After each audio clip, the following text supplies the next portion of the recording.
Bienvenue au service français de Freedom Center International. Je veux continuer le message qu'on avait commencé, que j'avais intitulé « Qui veux-tu qu'il soit pour toi ?» Qui veux-tu qu'il soit pour toi? Et on avait utilisé le livre de Exode, le chapitre 3, les versets 13 et 14. Je lis. Il dit, Moïse dit à Dieu, « J'irai donc trouver les Israélites et je leur dirai, « Le Dieu de vos ancêtres m'envoie vers vous, mais s'ils me demandent, quel est son nom?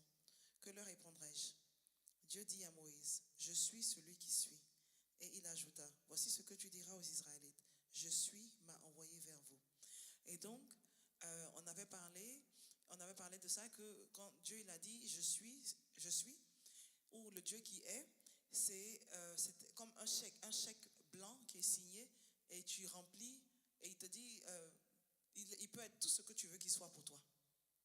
Il peut être tout ce que tu veux qu'il soit pour toi. Et donc, au fur et à mesure, au cours du temps, Israël a découvert différentes facettes de Dieu. Ils ont découvert différentes facettes de Dieu. Et ce n'est pas quand il les a envoyés qu'il est devenu le Dieu qui est. Il était toujours le Dieu qui est. Mais quand il les a envoyés, il s'est présenté à eux comme le Dieu qui est, le je suis. Et je suis, il dit, je suis ce que tu veux que je sois. Et donc aujourd'hui, la question que je pose, c'est qui veux-tu qu'il soit pour toi? Et la semaine, on avait parlé, auparavant, on avait parlé du Dieu qui pourvoit. On avait utilisé l'exemple d'Abraham dans le livre de Genèse. On avait aussi utilisé le Dieu qui te voit, le Jéhovah Roy qui te voit. On avait aussi parlé de ça la semaine dernière. On avait utilisé l'histoire de la servante de Sarah, Agar. Et aujourd'hui, je veux parler du Dieu qui guérit, Jéhovah Rapha, le Dieu qui guérit. Et il s'est présenté à eux comme le Jéhovah Rapha dans le livre de Exode, le chapitre 15, le verset 26. Il dit, si tu écoutes attentivement l'Éternel, ton Dieu, si tu fais ce qui est droit à ses yeux, si tu prêtes l'oreille à ses commandes et si tu obéis à toutes ses prescriptions, je ne te frapperai d'aucune maladie dont j'ai frappé les Égyptiens, car je suis l'Éternel, celui qui guérit. Et donc il s'est présenté à eux comme l'Éternel, celui qui guérit, ou Jéhovah Rapha. Et donc, j'avais utilisé un exemple la semaine dernière où j'avais parlé de la dame qui avait le cancer, qui était venue pour qu'on prie pour elle.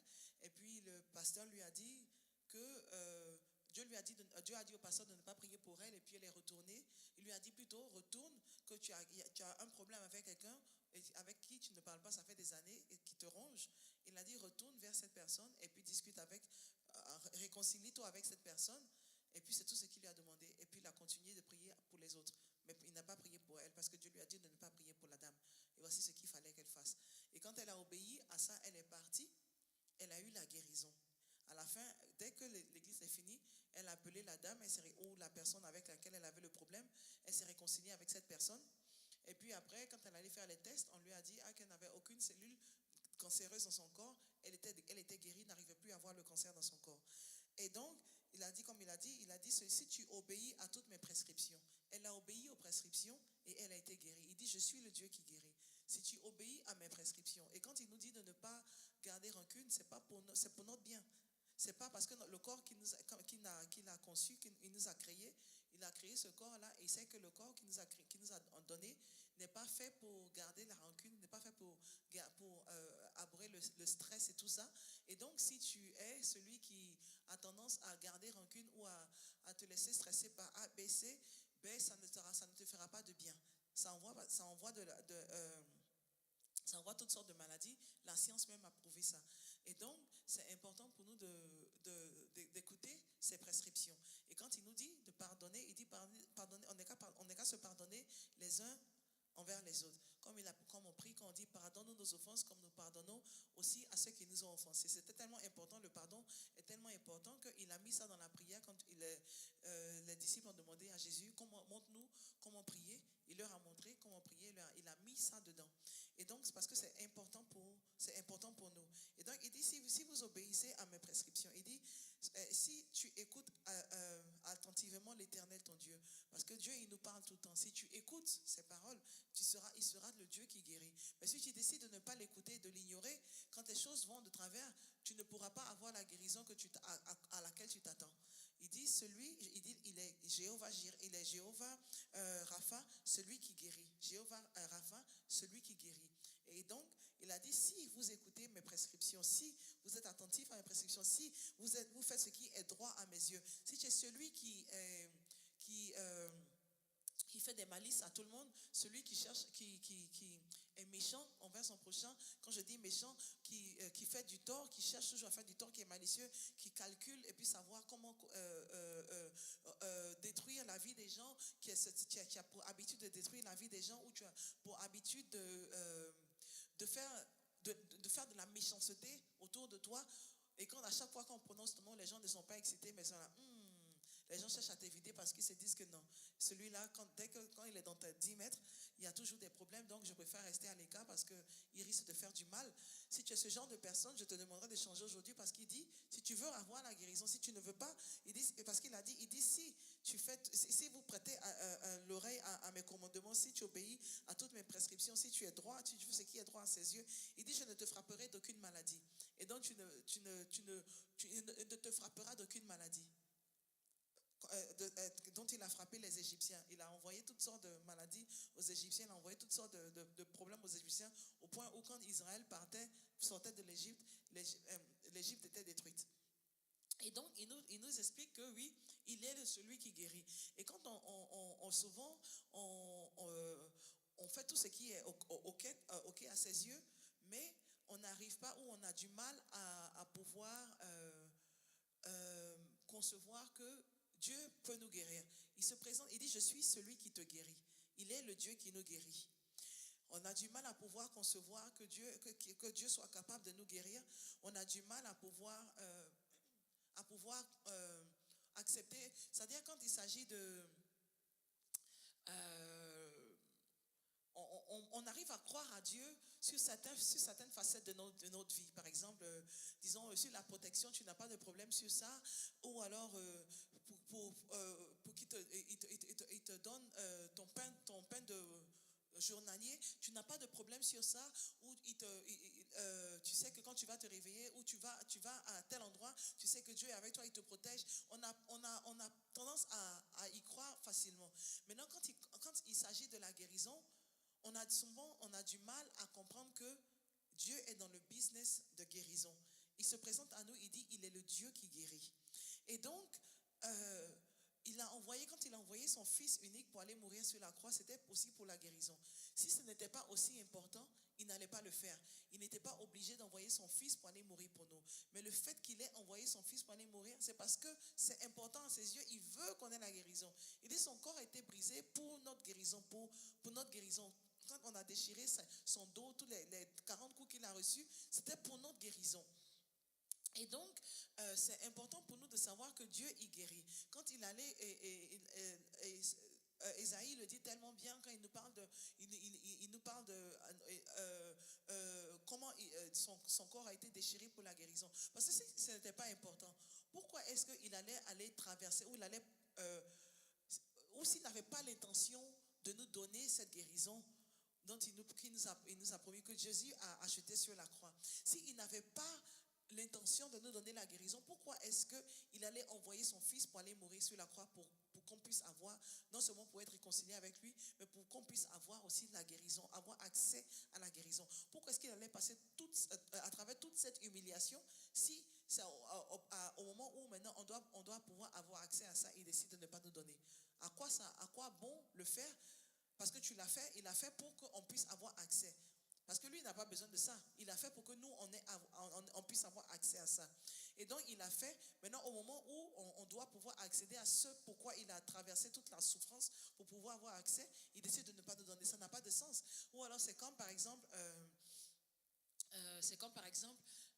disons, tu as des parents qui se sacrifient pour leur enfant, qui disent, l'enfant veut aller, par exemple, je vais aller faire des études à l'étranger. Et puis, on dit, oui, que vraiment l'enfant est intelligent, tu vas aller faire des études à l'étranger. Et donc, tu te sacrifies, tu te prives de toutes sortes de choses pour pouvoir économiser les fonds qu'il te faut pour pouvoir envoyer ton enfant à l'étranger pour aller faire des études supérieures.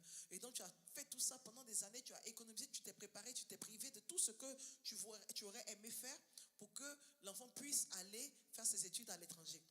Et puis maintenant, le moment venu où maintenant l'enfant maintenant doit partir, où voilà, tout est prêt. Maintenant, on dit, bon, voici, tu as économisé tout cet argent-là, et l'enfant, il est prêt, il est tout content. Vous êtes tout, et tu aimes ton enfant. Est-ce que ça a du sens que maintenant, après tous les sacrifices que tu as faits, tu décides que voilà, mais je n'ai décidé même, je ne donne plus. C'est bon, l'enfant ne va plus aller, je ne donne plus. J'ai décidé de ne pas... j'ai décidé de ne pas donner l'argent là, alors que c'était la raison pour laquelle tu t'étais sacrifié. Tu n'as rien à faire avec l'argent parce que l'argent là ne te servira à rien. Mais tu as décidé, je ne donne pas. Alors que tu n'en as pas besoin. Ça ne te servira à rien. On dit, c'est soit tu utilises ça, soit tu perds l'argent que tu as économisé. Et puis tu te dis, je préfère perdre parce que ça, j'ai pas envie de donner. Ça n'a pas de sens. Tu as fait tous ces sacrifices pendant toutes ces années pour que, au moment où maintenant, le résultat ou la raison pour laquelle tu t'es sacrifié là se manifeste, tu décides de ne pas le faire. C'est comme ça que quand Jésus, il allait sur la croix, il a traversé toute la souffrance, toute l'humiliation et tout ça là, pour qu'on puisse avoir accès à la guérison. Et donc, quand il l'a fait, c'est pour qu'on puisse avoir accès à la guérison. Et donc, je ne vois pas pourquoi est-ce qu'au moment où on a besoin de la guérison, il ne nous la donnera pas. Mais tout ce qu'il nous demande, c'est, écoute, il dit, sois attentif à l'Éternel, ton Dieu.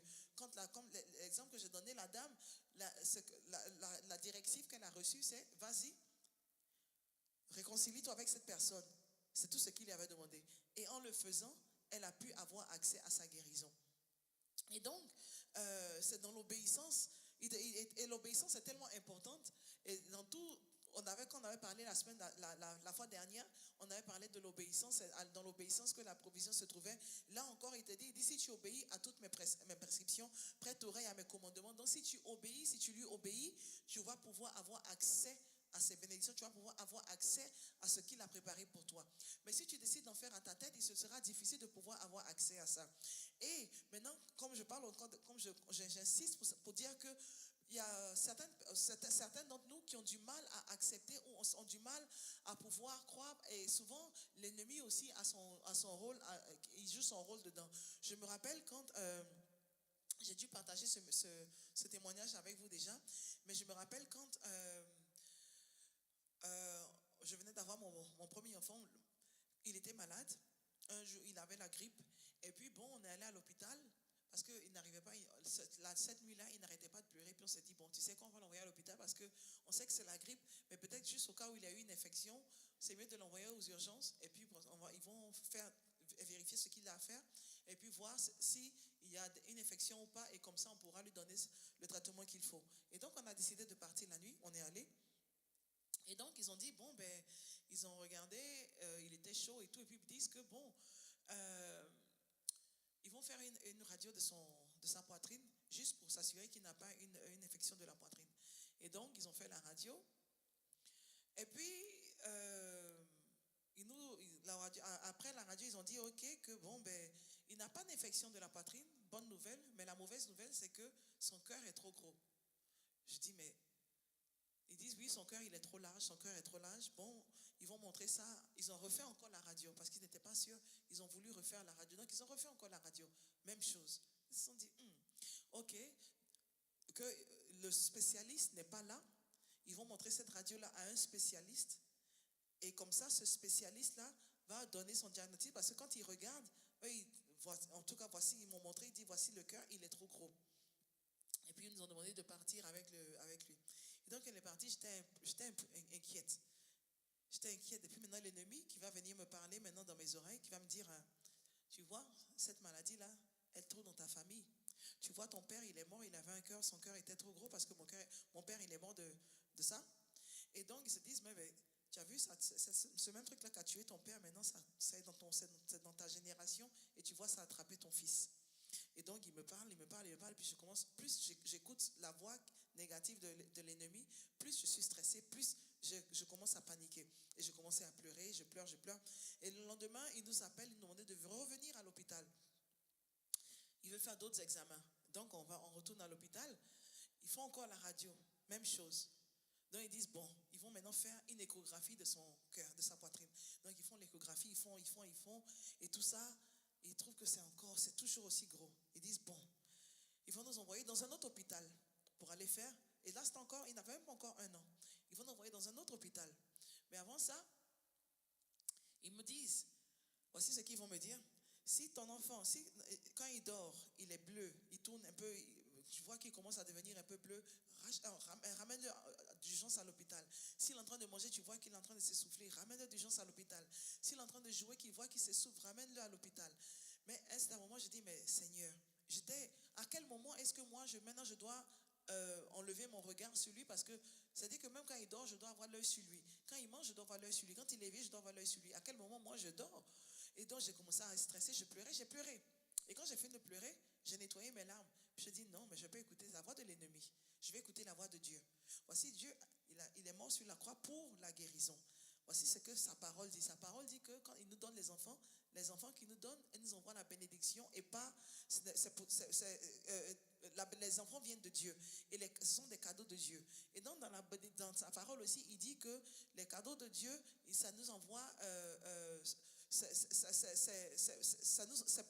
pour la bénédiction, je paraphrase, c'est pour la bénédiction mais pas pour la souffrance. Et donc les cadeaux de Dieu nous envoient du plaisir, nous envoient de la bénédiction, nous envoient de la souffrance. Mais je dis, mais ce qui est là, ça c'est de la souffrance, parce qu'à quel moment je vais dormir? Et donc j'ai présenté mon cas à Dieu. Je dis non, il est le Dieu qui guérit, il doit guérir mon enfant, parce que je ne peux pas, c'est le cadeau, l'enfant là, il vient de lui, et puisque c'est le cadeau de lui, ce cadeau-là ne peut pas être un cadeau qui va m'envoyer de la souffrance. Et donc, j'ai présenté mon cas à Dieu et j'ai dit, puisque c'est le Dieu qui guérit, je m'attends à cette guérison. Et je m'attendais à ça. Puis j'ai dit, non, je refuse. L'ennemi est menteur. J'ai nettoyé mes larmes. Je ne vais pas prononcer des phrases qui vont aller en ligne ou qui vont aller en accord avec ce que l'ennemi me dit, mais je vais plutôt prononcer des phrases qui vont en accord avec ce que la parole de Dieu me dit. L'ennemi peut dire ce qu'il veut, mais moi, je vais rester sur ce que la parole de Dieu me dit et c'est ce que je vais croire. Et donc, maintenant, il devait nous envoyer dans un autre hôpital. On avait rendez-vous dans un autre hôpital. Mais quelques semaines avant le rendez-vous dans l'autre hôpital, on était à l'église et puis il y a un pasteur qui était là, il y avait une conférence et puis il a dit que Dieu lui a dit de prier pour les malades. Et avant ça, le pasteur disait que Dieu, quand il dit que Dieu envoie de nouveaux organes. Et j'ai dit, Seigneur, j'ai prononcé, Seigneur, rappelle-moi de mon fils. Et quand on est venu, l'enfant il était à l'école du dimanche.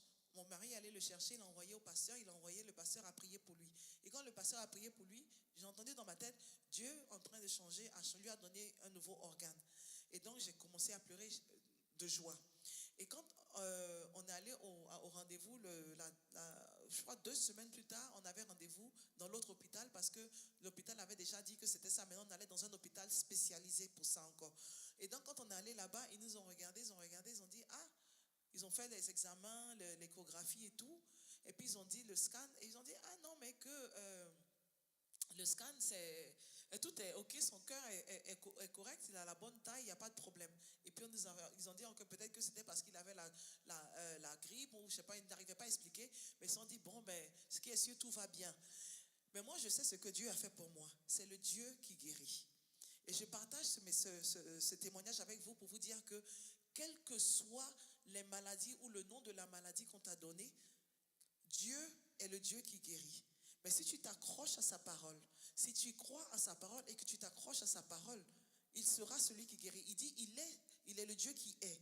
Il est celui qui guérit. Si tu veux qu'il soit le Dieu qui guérisse, il est ce Dieu qui guérisse. Il est ce que tu veux qu'il soit pour toi. Ce que tu veux qu'il soit pour toi. Parce qu'il est déjà ce qu'il est.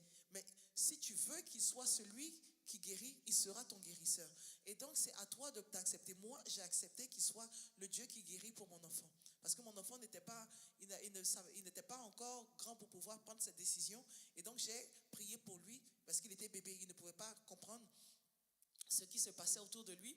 Mais moi, quand j'ai prié, et Dieu est venu à notre secours et il a guéri le bébé, il a guéri l'enfant. Et aujourd'hui, l'enfant, il est grand et on n'a jamais eu à traverser ce genre de problème.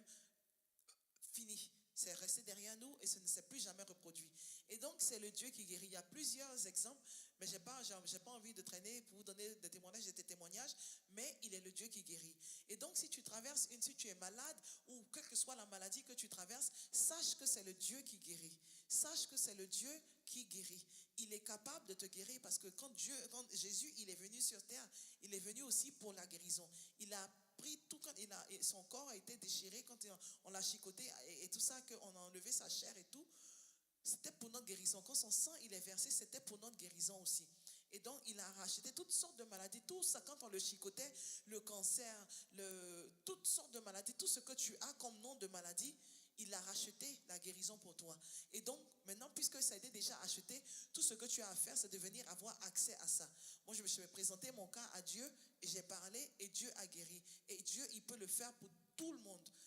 C'est à toi de croire. Moi, non seulement j'ai présenté mon cas, mais je m'attendais à la guérison. Et j'ai dit non, l'ennemi, il est menteur, il ne peut pas gagner, non. L'ennemi, il est en train de me raconter des bêtises, je ne vais pas écouter ce que l'ennemi me dit, mais je vais plutôt me concentrer sur ce que la parole de Dieu me dit. Parce que je sais que le Dieu que je sers, c'est le Dieu qui guérit. Et il est venu à mon secours, il a guéri mon fils. C'est le Dieu qui guérit.